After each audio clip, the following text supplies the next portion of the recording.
मैं हाजिर हूँ आपके सामने एक नई वीडियो के साथ। और आज हम इस कंप्यूटर को देखने वाले हैं। इसके SMPS में प्रॉब्लम आ रही है। अभी SMPS मंगाया गया है, ये हमने फ्रंटेक का मंगाया है और मैं इसको रिप्लेस करूँगा और इसकी जो है ट्रबल शूटिंग करूँगा पीसी की, और इसको दोबारा से जो है असेंबल करूँगा, रीअसेंबल इसको किया जाएगा दोबारा से, इसकी साफ़ सफाई की जाएगी और मैं आगे के स्टेप आपको बताता रहूँगा बीच बीच में, इसके अंदर क्या क्या चीज़ें हैं क्या क्या नहीं है। तो अभी हम इसको खोल लेते हैं थोड़ा।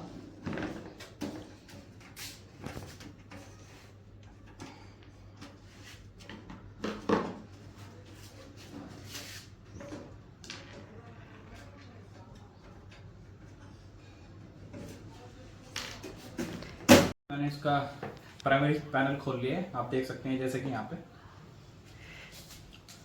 इसमें ग्राफिक कार्ड लगा हुआ है 1050 Ti और ये SMPS है, ये पुराने वाला SMPS है जो कि 600-700 रुपये का आता है, 450 वाट। अभी इसमें इशू ये आ रहा है कि SMPS चल नहीं पा रहा सही तरीके से, लोड नहीं ले पा रहा, इसकी एफिशिएंसी कम हो गई है। अभी हम क्या करेंगे, इसमें नया SMPS डालेंगे। अभी हम इसको डिसअसेंबल कर लेते हैं। पहले सबसे पहले मैं क्या करता हूँ, CPU के 12 वोल्ट के कनेक्टर हटा देता हूँ ताकि इसमें किसी तरह का स्टैटिक चार्ज ना रहे।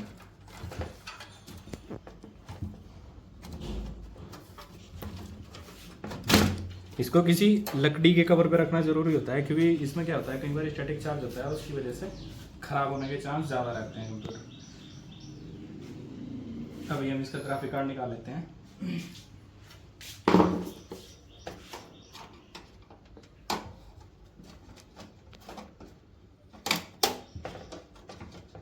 ग्राफिक कार्ड निकालने के लिए आपको सिंपल सा एक यहाँ पे एक पेंच होता है, वो खोलना है और वो खोलने के बाद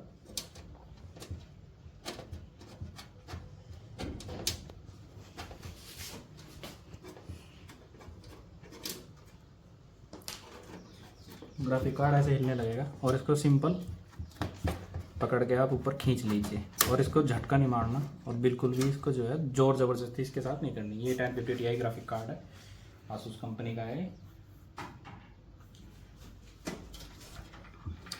अब मदरबोर्ड को के कनेक्शन हटाते हैं। मदरबोर्ड के कनेक्शन हटाने के लिए सिंपल सा ये इसमें क्लिप होता है, यहाँ पे इसको दबा के बाहर खींच सकते हैं, ज़बरदस्ती नहीं करनी कोई किसी भी कंपोनेंट के साथ। ये हो गया। अब हम क्या करेंगे,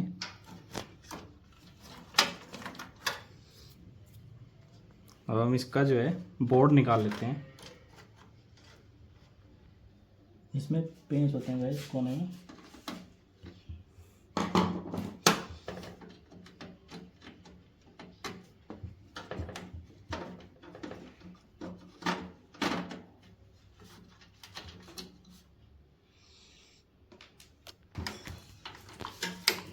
SMPS के सारे कनेक्शन डिसअसेंबल करने के बाद अब हम इसका, मैंने सारे पेंच निकाल लिए, मैं इसका बोर्ड निकालने की कोशिश कर रहा हूँ। तो गाइस ये मदरबोर्ड है, मदरबोर्ड के सारे कनेक्शन हटा लेते हैं।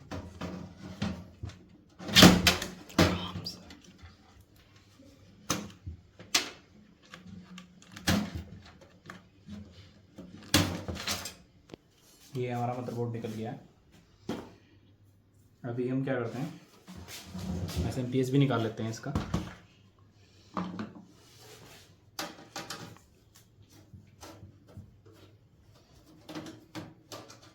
ठीक, तो गाइस जैसा कि आप देख सकते हैं 4 पेच होते हैं SMPS के पीछे की तरफ।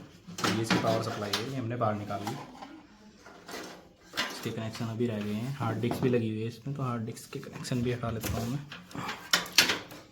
और ये पावर सप्लाई मैंने निकाल ली।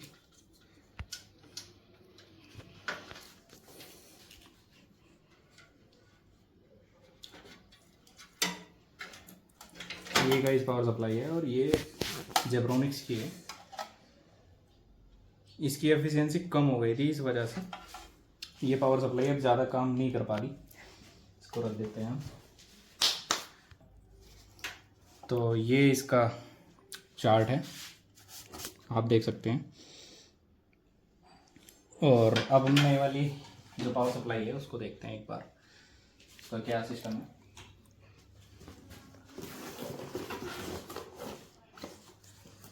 ये नई वाली पावर सप्लाई है फ्रंटेक की 500 वाट।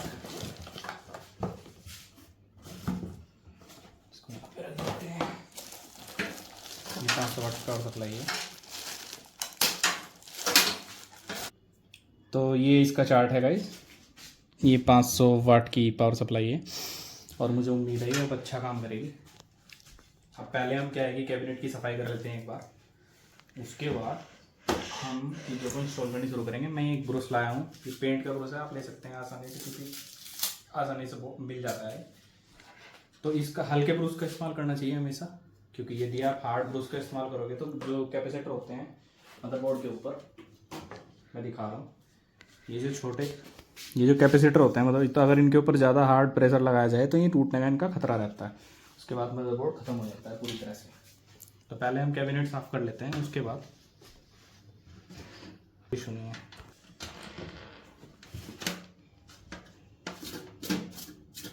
तो हालांकि इसकी हालत काफ़ी ख़राब है, पता नहीं कब खुला हुआ कब नहीं।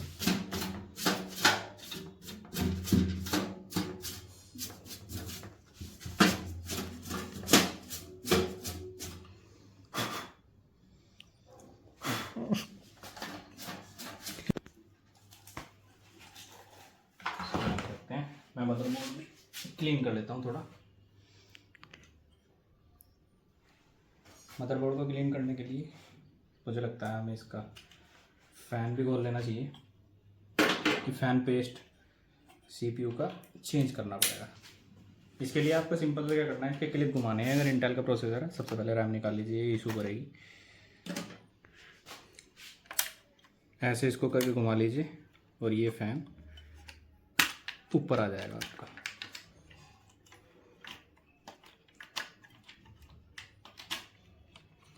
ये आ गया, और इसकी बहुत बुरी हालत है, इसके अंदर बिल्कुल भी थर्मल पेस्ट नहीं है, इस वजह से इसका जो ये पीसी है हीट मार रहा होगा। तो गाइस इसमें एक एडाटा की गेमिंग रैम लगी हुई है, 8 GB है ये। हाँ, DDR4 8 GB 3। और हालत इतनी ख़राब है इसकी, अभी मैं दिखाता हूँ। ये देखिए, इसको बड़े ध्यान से साफ़ करना चाहिए, क्योंकि इसमें इशू कई बार ये आ जाता है कि ज़्यादा अगर ज़बरदस्ती आप कर लोगे तो जो कैपेसिटर हैं, ये जो रजिस्टर हैं, वो टूटने का खतरा रहता है।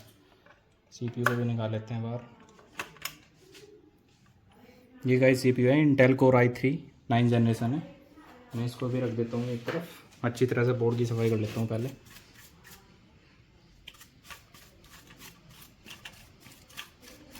गाइस हमेशा इस चीज़ का ध्यान रखें, सीपीयू के जो पिन हैं उनको डायरेक्टली जो है टच ना करें, या उनसे बच के रहें थोड़ा, क्योंकि प्रॉपर अगर टूल नहीं है आपके पास, या अगर हार्ड है आपका ब्रश, बहुत मुलायम होना चाहिए। अगर हार्ड है तो वो जो है इशू कर देगा, वो जो है सीपीयू को, अगर एक भी पिन मुड़ गया तो ये चलेगा नहीं। सीपीयू का रख दिया हमने,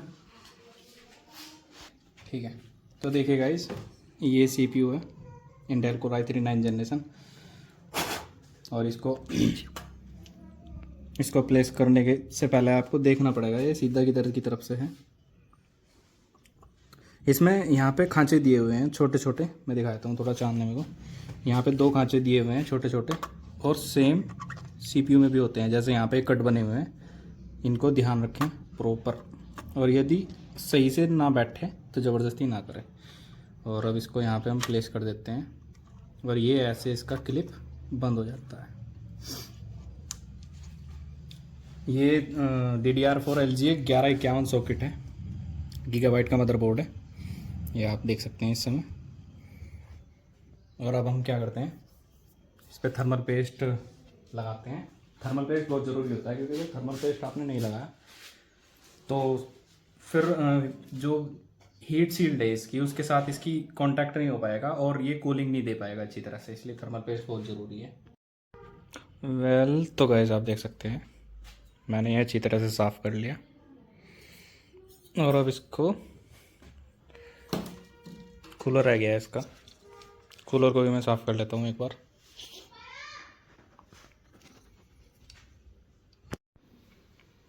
तो ये कूलर भी साफ़ हो चुका है। अब इसको असेंबल कर लेते हैं थोड़ा। ये थर्मल पेस्ट लाया था, 5 साल की गारंटी है इसकी।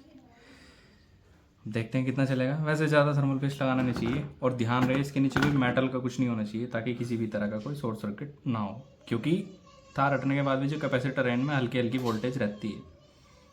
अब हम थोड़ा सा थर्मल पेस्ट लगा देते हैं।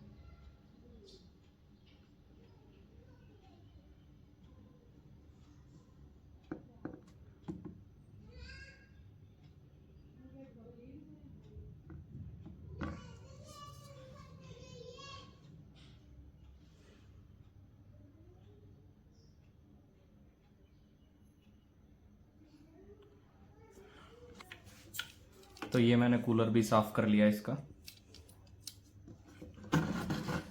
और ये बीच में आप थोड़ा सा रख दीजिए, उसके बाद जब कूलर अटैच होएगा तो अपने हिसाब से एडजस्ट कर लेगा। कूलर देख लीजिए किस तरह से लगेगा, और इसके लॉक का ध्यान रखते हुए सही से इसको प्रेस कीजिए।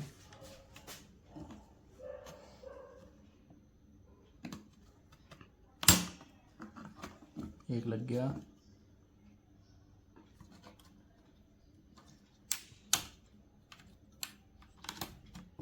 दूसरा लग गया, और जब चारों लग जाएं तभी लॉक टाइट करने हैं, उससे पहले नहीं, क्योंकि नहीं तो हो सकता है कूलर फिर तिरछा हो जाए, और तिरछा यदि हो गया तो वो अच्छे से कूलिंग नहीं कर पाएगा।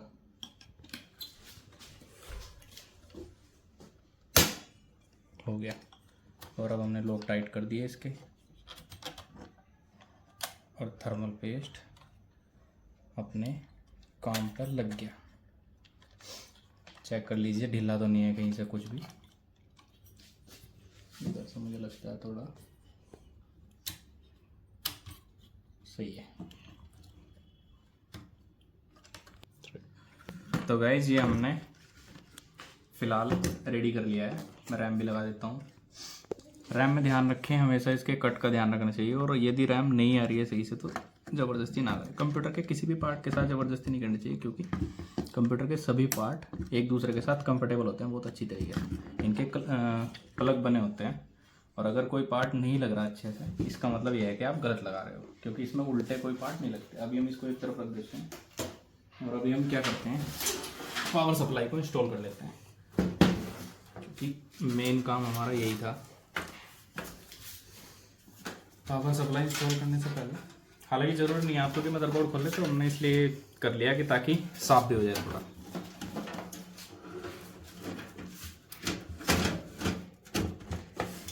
ये यहाँ पे हमने कर दिया एडजस्ट, और 4 पेंच हैं।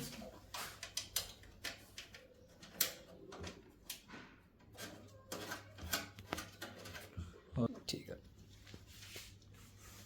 पेंच हमेशा क्रॉस में लगाएं, आमने सामने वाले, ताकि तिरछा ना हो कुछ भी, क्योंकि यदि तिरछा हो गया तो उसमें इस प्रॉब्लम हो सकती है बाद में। इधर में बहुत सारे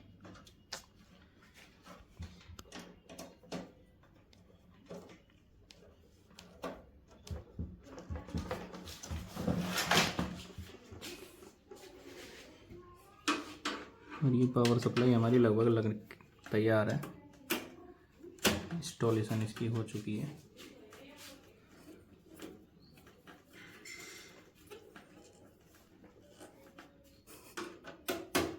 इतने में तो हमारे पास ये सारे कनेक्टर हैं।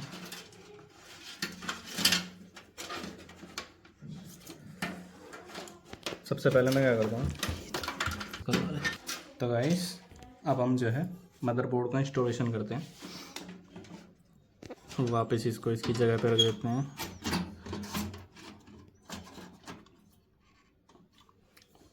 ओके, एक एक पेंच का ध्यान रखते हुए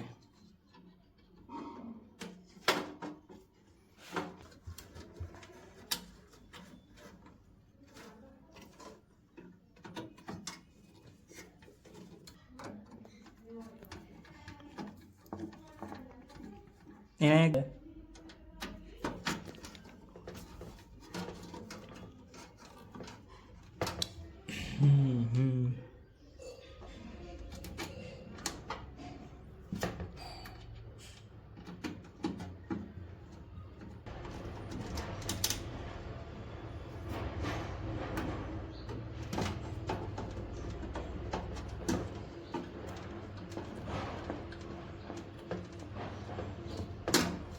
बिना टाइट कर लो वही सही से।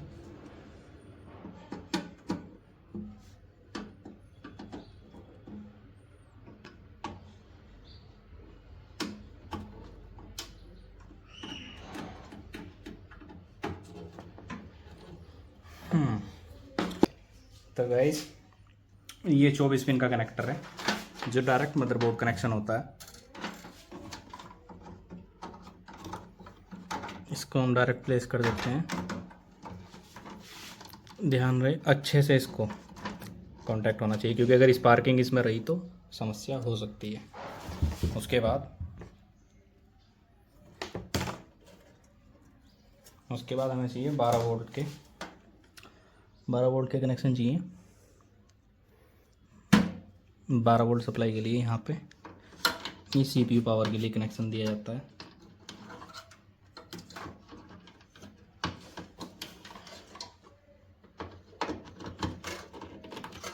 हम सही है लाइट की नहीं चला रखी था ना अब तक। अब ध्यान, ये हमारा CPU कनेक्शन हो गया।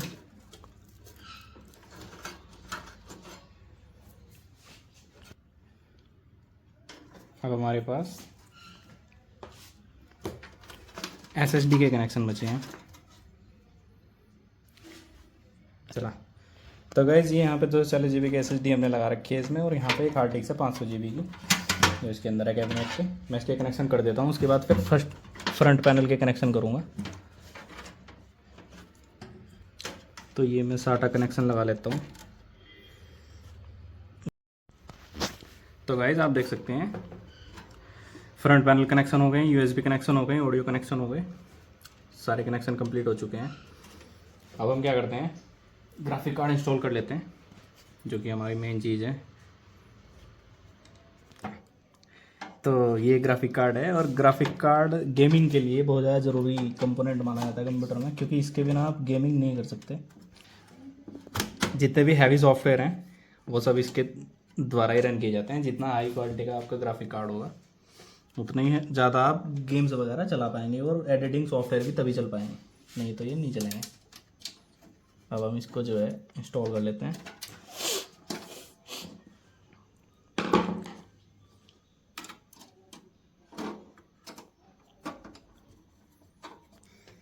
तो गाइस जैसे कि आप देख सकते हैं हमने इसमें पावर सप्लाई इंस्टॉल की है, SMPS, ग्राफिक कार्ड, मदरबोर्ड, सारे केबल लगा दिए हैं, कंप्यूटर एकदम रेडी है।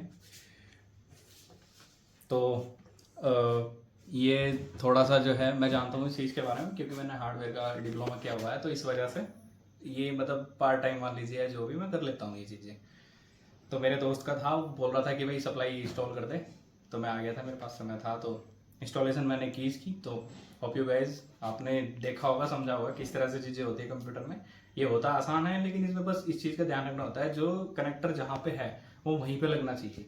अगर आपने ज़रा सा भी कनेक्टर उल्टा लगाया या गलत लगाने की कोशिश की तो वो टूट जाएगा, और टूटने के बाद उसका भारी नुकसान है फिर।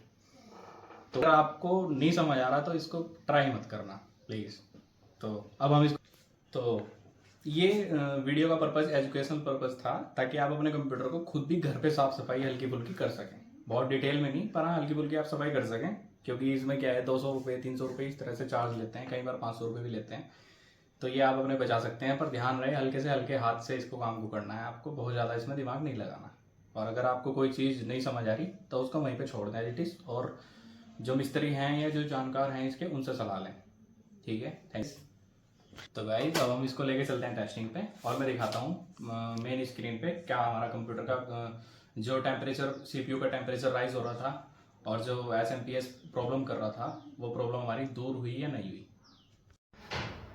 वेल गाइज तो आप देख सकते हैं 40 डिग्री सेल्सियस इसका नॉर्मल आइडल टेम्परेचर है, और अगर मैं फ़ैन को फुल स्पीड पे चलाता हूँ तो इसका टेम्परेचर कितना डाउन ये कर सकता है। अभी 3100 3150 RPM के आसपास चल रहा है। ये बहुत ज़्यादा हाई जा रहा था, 50 डिग्री आइडल पे चल रहा था, और काफ़ी टेम्परेचर डाउन हुआ है इसका। मुझे लगता है साफ सफाई होती रहनी चाहिए कंप्यूटर की। और सिस्टम टेम्परेचर भी 37 डिग्री कोने में देख सकते हैं आप, ये यहाँ पे चल रहा है, ये घटने लगा है। और CPU टेम्परेचर भी घटने लगा है। इसका मतलब हमारा जो कर रहे थे हम, जो उद्देश्य था हमारा, वो सफल रहा। ये बहुत ज़्यादा चल रहा था टेम्परेचर इसका, और अब नॉर्मल चल रहा है। तो hope you guys enjoy the video. Thank you so much.